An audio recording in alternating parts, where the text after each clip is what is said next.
देश की सियासत में यूं तो बड़ी बड़ी बातें होती हैं, लेकिन जब सियासत गरमाती है हिंदू और मुसलमान से, जब सियासत गरमा जाती है राम मंदिर बनना चाहिए अलीगढ़ मुस्लिम विश्वविद्यालय से, जब सियासत में एक धर्म को विशेष रूप से टारगेट करना शुरू किया जाता है, कुंभ को लेकर के तरह तरह की बातें होती है, रामचरित्र मानस फाड़ करके जलवा दिया जाता है। ऐसी परिस्थिति में जब भारत के अंदर जो एक बहुसंख्यक राजनीतिक दल है जब मौन साध लेता है और उसके बाद फिर वो एक अलग तरह से एक धर्म को प्रोटेक्ट करता है, तो फिर मामला उलट जाता है। हम बात कर रहे हैं यहां पर कि क्या जो राजनीतिक दल इफ्तार पार्टी कर रहे हैं या उसमें जा रहे हैं, क्या उससे कुछ और राजनीतिक विमर्श चालू होगा। नए तरह के विमर्श में एक बार फिर से विपक्ष फंसता हुआ दिखाई पड़ रहा है।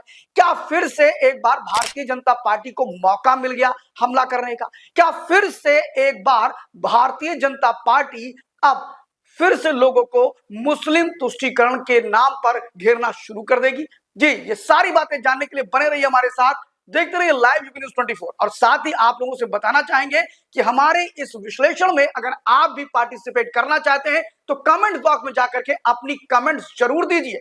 बात अच्छी हो या बुरी हो, आपको कैसी लगी और आपके हिसाब से जो विश्लेषण हमने किया है उसमें कुछ अलग से कुछ हो सकता है, यह भी हमें बताइए। लाइक एंड शेयर जरूर करिएगा। अब शुरुआत करते हैं इस वीडियो में कि जो अभी एक घटनाक्रम घटा, उस घटनाक्रम में मेंबर ऑफ पार्लियामेंट की बात करें तो उसमें से आपने देखा सोनिया गांधी, प्रियंका गांधी, जया बहादुरी, अखिलेश यादव और मल्लिकार्जुन खड़गे जैसे कई नेताओं ने, आपने देखा होगा कि उन लोगों ने अभी रोजा इफ्तार पार्टी किया है। इसके बाद तो भारतीय जनता पार्टी बिल्कुल आक्रामक हो गई, होना भी चाहिए, क्योंकि आपको ध्यान होगा कि जब कुंभ का मेला लगा हुआ था तो यही सारे राजनीतिक दल एक स्वर में भारतीय जनता पार्टी को नहीं सीधे सनातन को टारगेट कर रहे थे। ये वही मल्लिकार्जुन खड़गे हैं जो कहते थे कि डुबकी लगाने से क्या रोजगार मिल जाएगा, डुबकी लगाने से क्या भूख मिट जाएगी, ऐसे प्रश्न करने वाले मल्लिकार्जुन खड़गे। ये वही जया बहादुरी हैं जो कुंभ को मृत्यु कुंभ कह रही थी। उनके साथ टेबल की शेयरिंग कर रही हैं सोनिया गांधी, मल्लिकार्जुन खड़गे, प्रियंका गांधी और भी कई ऐसे नेता हैं जो उनके साथ गलबैया मिला करके खजूर खा रहे हैं। अखिलेश यादव जी भी वहां पर थे। बात यह होती है कि खजूर खाइए, बेशक इफ्तार पार्टी करिए, इस्लाम एक अच्छा धर्म है और इस्लाम में अगर रोजा इफ्तार कराना भी हमारा धर्म है, लेकिन रोजा इफ्तार जितना महत्वपूर्ण है उतना ही महत्वपूर्ण कुंभ का स्नान भी था। जय बहादुरी जी, जिस तरह आपने सदन के अंदर बाकायदा रिकॉर्ड पे कुंभ को मृत्यु कुंभ कहा, जिस तरह कुंभ को लेकर के आपने हजारों लाशों की बातें कर डाली, इस तरह जिस तरह आपने डिफेम करने का प्रयास किया सनातन के इतने बड़े आयोजन को, जिसको दुनिया के 137 देशों ने आकर के कवर किया, लगभग दुनिया के 103 देशों के प्रतिनिधियों ने उसमें भाग लिया, और उसके बावजूद जिस कुंभ को लेकर के आप बार बार बात कर रहे थे कि क्या कुंभ से रोजगार मिलता है, क्या कुंभ से भूख मिट जाती है, तो आखिर इफ्तार पर अगर इस तरह की बात भारतीय जनता पार्टी के लोगों ने शुरू कर दिया तो कौन सी बड़ी बात कर दी है। और सबसे बड़ी चीज की सियासत में मौके देखे जाते हैं और मौके पे लोग चौका मारते हैं, फिर चाहे वो भारतीय जनता पार्टी हो,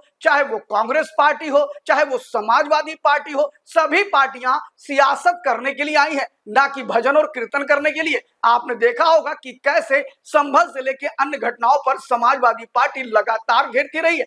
छोटे छोटे मुद्दों पर भी विपक्ष के लोग भाजपा को घेरते रहे, और जब भाजपा को अगर ये मुद्दा मिलेगा तो भाजपा भी छोड़ने वाली नहीं है। फिर चाहे कर्नाटक में 4% मुसलमानों को ठेके में आरक्षण देने की बात हो, फिर चाहे रेवंत रेड्डी की सरकार द्वारा मुस्लिम बेटियों को 2.5 लाख 3 लाख देने की बात हो। फिलहाल आपको बता दें कि कल के घटनाक्रम के बाद जिस तरह भारतीय जनता पार्टी ने अब इफ्तार पार्टी का विरोध करना शुरू किया, और आपको एक चीज और बता दें, सारी इफ्तार पार्टियों का विरोध भारतीय जनता पार्टी और उनके समर्थक नहीं कर रहे हैं।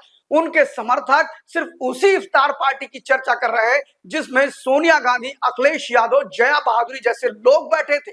यानी एक तरह से बैठे बिठाए विपक्ष ने भाजपा को एक बड़ा मुद्दा दे दिया है। फिलहाल आपको हमारा वीडियो कैसा लगा कमेंट बॉक्स में आके जरूर बताइए, लाइक एंड शेयर जरूर करिएगा। Thank you very much. मैं शिव द्विवेदी, देखते रहिए लाइव यूपी न्यूज 24।